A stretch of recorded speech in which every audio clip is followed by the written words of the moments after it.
Hello, and for today's video we are going to look at the rules for Godslayer. Now I'm going to focus on the Quickstart rules because for me to go through the main rulebook is going to be quite lengthy. We can also have a look at the profile cards, and we could even look at the Godslayer summary sheets as well, but as I say, that's going to be quite a lengthy video, so I'm probably going to have to break it up over a couple of videos. I also plan on doing a example battle, but that's going to be a little bit tricky because I don't have any minis for the game and I've only got the PDFs for the rules, so we'll see how we go. I am actually reaching out to Megalith Games to see if they can give me some help in regard to putting on these videos, and they have been in contact with me, so that's something I'm going to look into developing further. I'd also like to mention at this point that I have launched my Patreon page, so I will try and put a link in the video when I upload it, so please come and support me over on Patreon if you feel that's something you want to do. And I haven't really mentioned it before, but if you could like and subscribe to my YouTube channel as well, that would be excellent.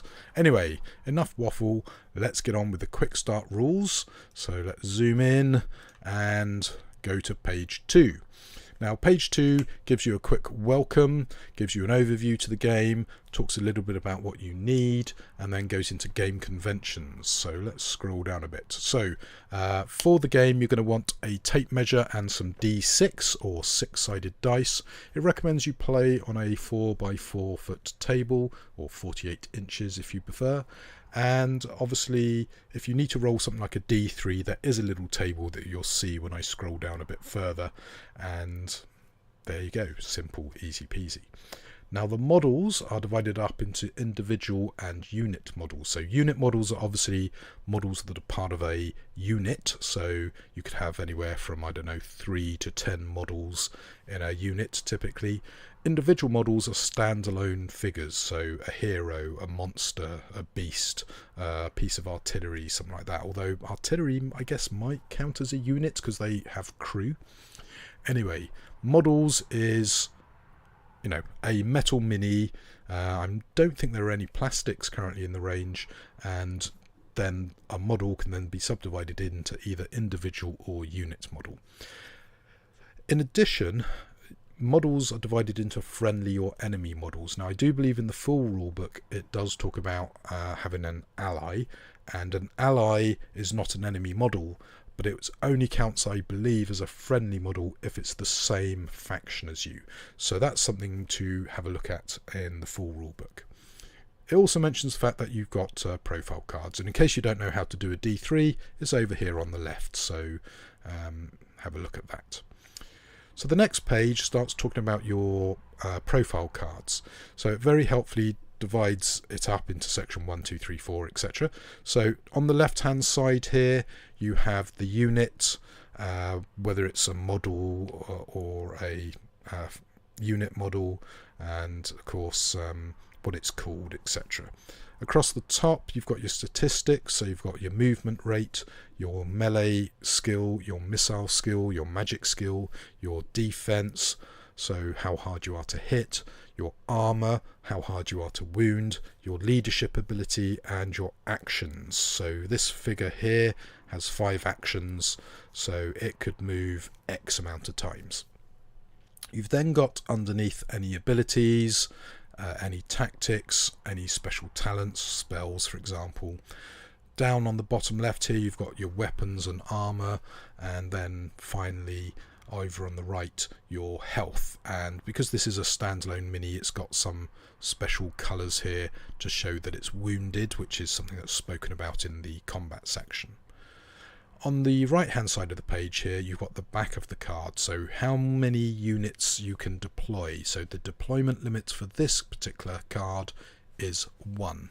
So for every 500 points in your army you can have one of these figures. Model costs 35 points. Now if this was a unit it would actually have one figure for the entire unit and then an extra figure for additional figures that you can add to the unit.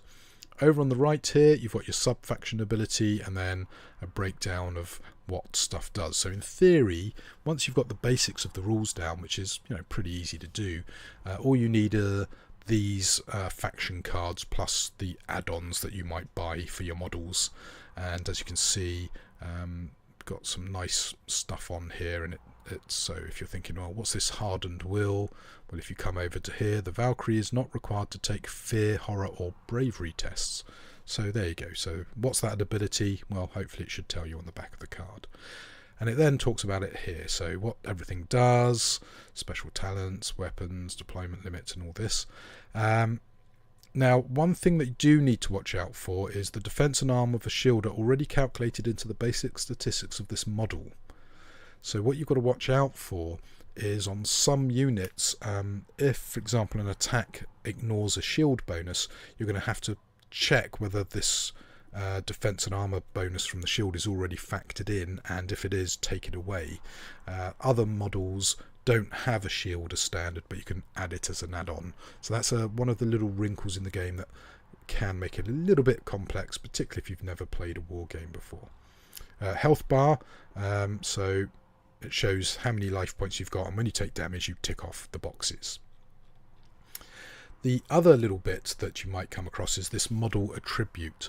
So different models have a size, so they're either small, medium or large, and that's determined by the base size. So a 30mm, a 40mm or a 50mm base determines whether it's small, medium or large, and that is a factor for how easy it is to spot. So for example, if a unit's behind a high wall, it might say, oh, this high wall makes small and medium units, out of line of sight. So even if you've got a dynamic pose where the figure's leaping in the air, because it's a medium-sized model, this wall blocks your line of sight.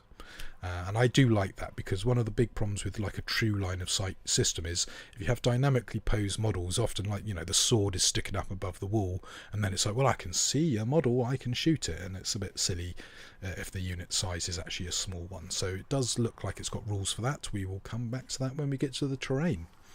So creating your warband, well, you agree a points limit and you add models until you've got a legal force. So you've got to obey the points total, you've also got to apply the deployment limit, and you've also got to obey any kind of add-ons. So you can't add on 2 shields, let's say, to one figure.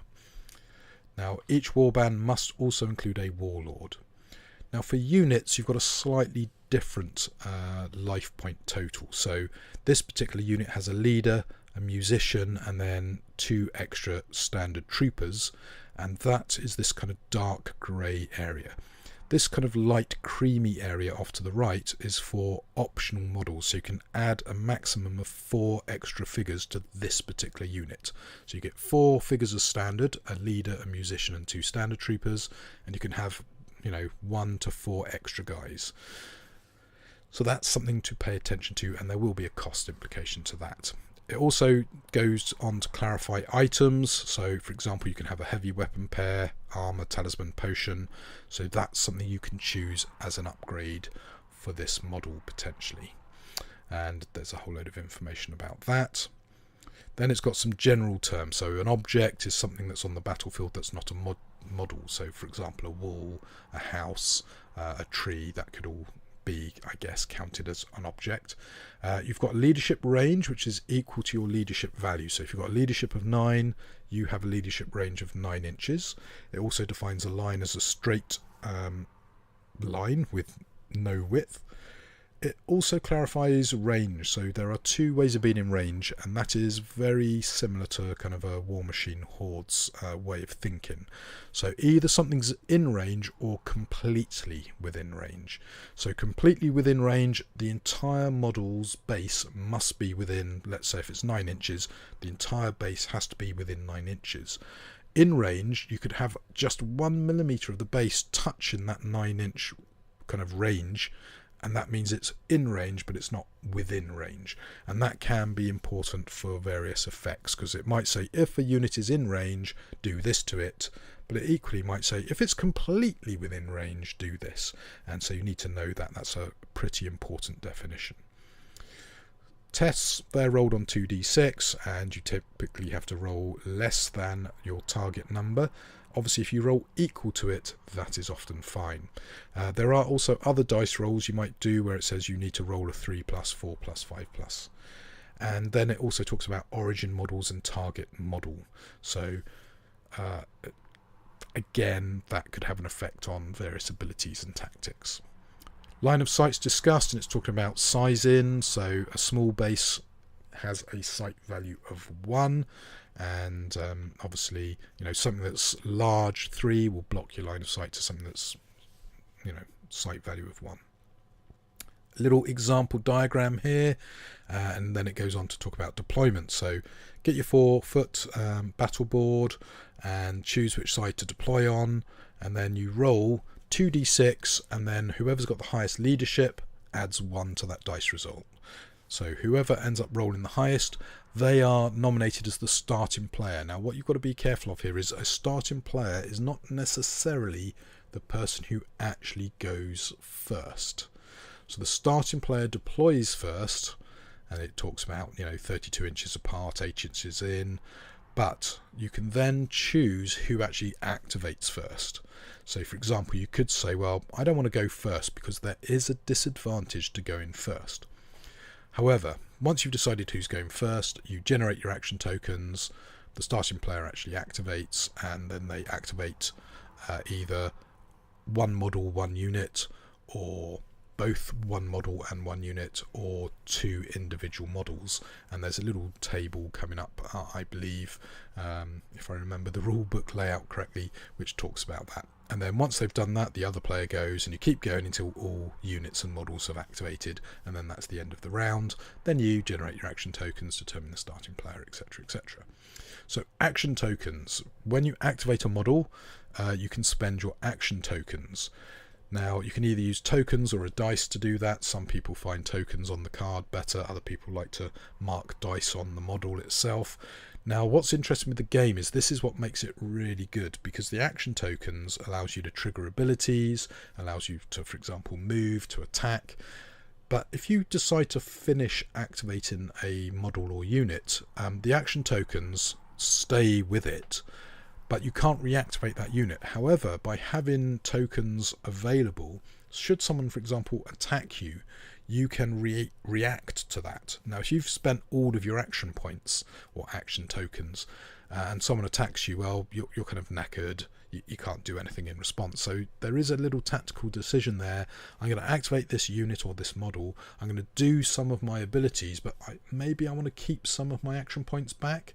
But of course, if the opponent then totally ignores that figure, you've sort of wasted those action points. So that's a pretty interesting little tweak there that makes the game quite interesting. Now the other thing that's good is because you've got activation tokens, you can actually move more than once. So if you've got a move of 6, you could move twice, for example, for a total move of 12 inches. So you move 6, then you move again for another 6. However, there are some limits on that, which we should have coming up shortly. So here you go. So this is the activation limit per turn. So you can activate one model or one unit, or 2 individual models, or 1 individual module and 1 unit. So that's the various options you can do, unless of course you're the very first player to activate, because if you do that, you are limited to either 1 model or 1 unit. So this is the disadvantage of being literally the first person to activate anything, because it's such a potentially powerful feature. You are limited. So there's pros and cons as to whether you want to go first or not. Now, where's it talking about movement? Is it on the next page? Let's see. Yes, right, let's talk about this. Unit formation. When you move a unit, they've got to have coherency. In other words, the models have to end up within 2 inches of another model in the unit. So you can end up with quite a long, if you've got 10 models, you could stretch them out over 20, 21 inches, whatever it works out at, and cover a large amount of table.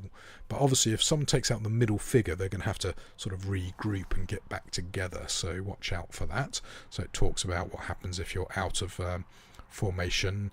Here's the bit talking about movement. So the maximum activations for movement depends on your type. So standard is 4. So let's say we've got this mythical infantry unit that can move 6 inches per move. But if they're a standard unit, they can move 6 inches, then 6 inches, then 6 inches, then 6 inches for a total of 24 inches. However, if they're a heavy infantry, they would only move a maximum of 3 times, whereas if they're light infantry, they're going to move a maximum of 5 times. So you could move, with again the 6 inch example, anywhere from 18 to 30 inches. However, that's a lot of activations, burning up a lot of action tokens to do your move, but it's nice that it's got that flexibility built in. When you're wandering around, you might sort of bump into someone. Now, if you bump into someone within their range, then you will become engaged. Now, typically, most figures, I think, have a 1-inch engagement range. Some other figures, though, have a longer range. 2 inches, I'm pretty sure, does exist, possibly 3 inches.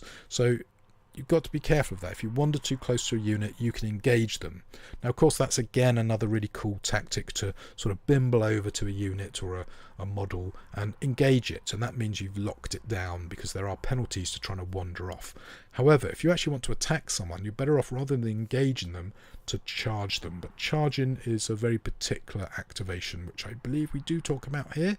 Yes, here it comes. So you can take a charge action. Now, basically, the easiest way to think about it is the very first thing you have to do is charge. If you do anything else, you can no longer charge. So as it says here, if a model unit has not yet performed any other actions during the round and it is not already engaged, it may declare a charge. So if you know a unit's particularly powerful on a charge, that's where you might want to sort of accidentally, on purpose, bumble into them. They become engaged. Because they're engaged, they can no longer charge you. In addition, not only does it have to be the first thing you do, but they have to have a line of sight and charge in a directly straight line towards the unit they're charging. And when you do that, you move double your standard movement plus 2 inches. So again, if we stick with our 6-inch example, you would charge 14 inches towards the unit. And obviously, if you make contact, you've successfully charged. If you don't make contact, well, yeah, whoops. Now, when you've charged, you actually get to move, but then you have to pay for the actual attack. And when you attack, you get a slight bonus, which is a +1 to, if I remember correctly, your melee skill to hit, and also power for damage. And it should talk about that. So here you go, failed charge there because it hits a wall. Okay, so here's the bit. Charge bonus +1 melee skill and +1 power. So you're more likely to hit and you're more likely to do damage. So that's a nice little benefit. Now, if you just bumble into someone, you can choose to either be +1 melee or +1 power. So you do get a slight advantage of slightly extra move, plus you also get to hit a little bit harder, as well as more likely to hit. So there you go. That is great. Now, if you charge a unit, only one member needs to actually charge into range to have the charge declared as a success. So if you charge 10 guys and only one guy makes it in, it's still a successful charge. It just means only that one guy can attack. It then talks about other things you can spend your activations on, so abilities, tactics, special talents, etc. And it then defines whether a tactic, for example, can be cast on self, a model, a unit, or an enemy. Obviously, that can be very important. And models typically, as it says here, can only perform one tactic per round.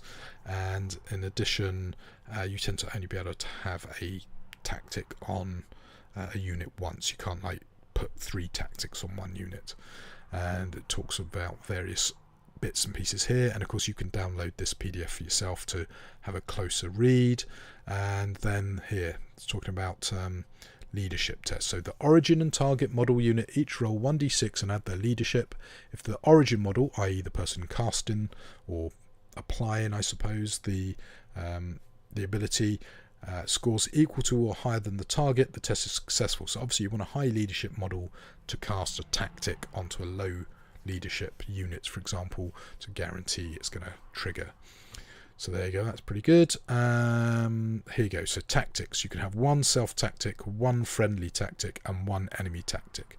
So you can have a maximum of 3 tactics on a unit or a model, but that's because they're different. So you couldn't have 3 self tactics, but you could end up with 1 self, 1 friendly, and 1 enemy. Melee then talks about how it works. So you check that you're in range, you attack them, you add your bonuses depending on how you ended up in the fight. You roll 2d6 plus your melee plus any bonus and then you compare that to the defender's defense. If you've equaled or exceeded that figure, you have successfully hit them to cause damage. You then roll your damage roll and compare that to their armor. And for missile attacks, it's a very similar set of tests, except you're using your missile skill. So having decided that you are causing damage, you roll 2d6 plus the power of your weapon, add in +1 if applicable, and you check it against the armor. If you've exceeded the armor, any value above the armor gets applied to the unit's life points, and obviously if they lose all their life points, they get removed from the table. Now, individual units often have that little orangey bit that I showed you earlier, and that means they're seriously wounded, which is -1 to all their basic statistics.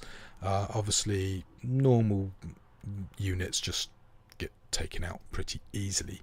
Now, that can be tricky to do, so you are going to potentially need to, with a unit, mark each individual figure so you can track accurately who's taken what damage. Now, there are some special rules. So there's area of effect attacks, there's auras, there's continuous effects, there's protection rolls, which are a bit like a unique armor save. So yeah, I've taken damage, I'll roll this. If I rolled a 4+, then I take no damage.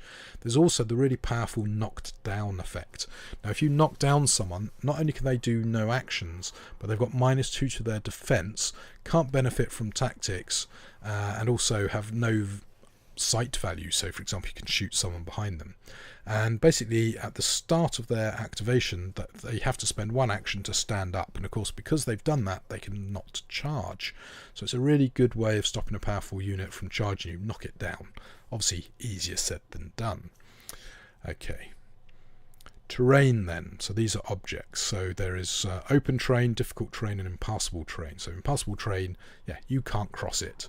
Difficult terrain, you move at half speed. Everything else, no real effect. Forests block line of sight, so you've got 1 inch line of sight, so you can see 1 inch into forest. So if you want to hide behind a bit of forest, that's a nice little tactic. And obviously hills, rocks and stuff can also block line of sight, particularly if you decree it's got certain height levels. So the basic version of the game is you try and kill as many figures as you can, and you add up the points value of everything that's been killed off. Whoever gets the highest total wins, but obviously you might choose to play a slightly different variant. So there are scenarios in the full rulebook, so yeah, you might want to check those out. And that's pretty much it. So as you can see, we've got 9 pages of rules.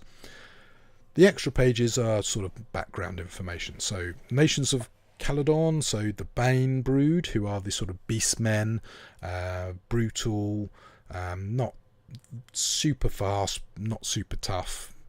The Haladines, which are sort of your Greek guys, so sophisticated, worshipping gods, spells, sort of the, dare I say it, sort of the Space Marines, I guess, of Godslayer, the kind of uber faction.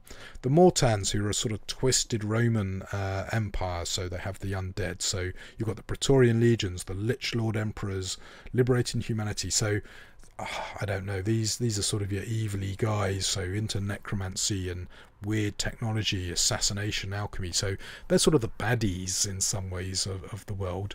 I do quite like that, sort of taking your Roman idea and twisting it a bit. Then you've got your Vikings, the Nordguard, and as it says here, they're mostly dwarves and kind of humans with the odd sort of ogre / giant, and I believe they're pretty tough, tanky units. The Troglodytes, who are a fantastic faction, they are the shadow element, and they are trying to achieve balance, and so they're going around kicking people's faces in to achieve that. And you've got tiny gnolls and shadow trolls, who are these weird ghostly sort of figures, and then feral trolls, so they're an interesting faction. I do like the look of them. And then one of my favourite factions, the kind of druidic Celtish wild folk of Anir, and they've got real sort of Irish, Pictish, Scottish, Welsh sort of vibe going on, and they're really cool. And they've got your druids and your sort of standing stones and all that, so I really do like them. And they've got their goddess Diana, so really cool faction. And then of course it just ends with some blurb. So that is the Quickstart rules. Now the full rule book, just to give you an example here, let's scroll all the way back. So it's got this beautiful cover that I just want to show you, and it's 110 pages for the cut down rulebook. Now this is the free PDF version of the rules. I believe the full rulebook for Wave 1 is split into two. The Wave 2 version of the rulebook, which as far as I can tell is basically identical to Wave 1, except they split it into three. So I think you've got the rules, the factions and the fluff in individual books, whereas it's a bit more mixed up in the Wave 1 version of the rulebook. And this is a beautiful battle here between the Mortans and the Wild Folk. So you've got, I believe, a Druid here, a Necromancer here, and then your two leaders going toe to toe with your units getting stuck in. And this has got a lovely table of contents describing stuff, and then a bit more info about the factions. And as you can see, this book ends at page 110, so it ends right before the scenarios and the faction information and also the appendices. So you are missing out on some of that cool extra stuff, but you've got enough there to know how to play the game. So I'm not going to show you all of this right now. What I'm going to quickly do is just quickly give you a profile card preview, and in the next video we will come back to these profile cards. So the ones I'm going to probably look at are the Banner Brood profile cards for the starter box and the Haladine's profile cards for the starter box. And the reason I'm doing that is in the 2-player battle box that you're going to be getting from the Kickstarter, these are the two factions that you as standard will get, although you can mix them up a bit according to the recent Kickstarter update. So you've got the Gorelord, the Pestbringer and the Mongrels, so we'll be looking at those in the next video. And then you've got your, I'm going to have trouble with these names, Demarchen, Sintarch and Hoplites. So more info on them in the next video. So I hope you've enjoyed that very quick run through of the Quickstart rules. As I say, if you want to know a bit more about the game, then please go to the website, download these, and of course you might also want the summary sheet, which is about 4 or 5 pages. So I recommend you get both the Quickstart rules and the rule book, get hold of some profile cards, download the summary sheet and have a look at those. So yeah, for the next video, profile cards, and then maybe we'll have a little bit of a dip into the summary sheet. So until the next video, take care.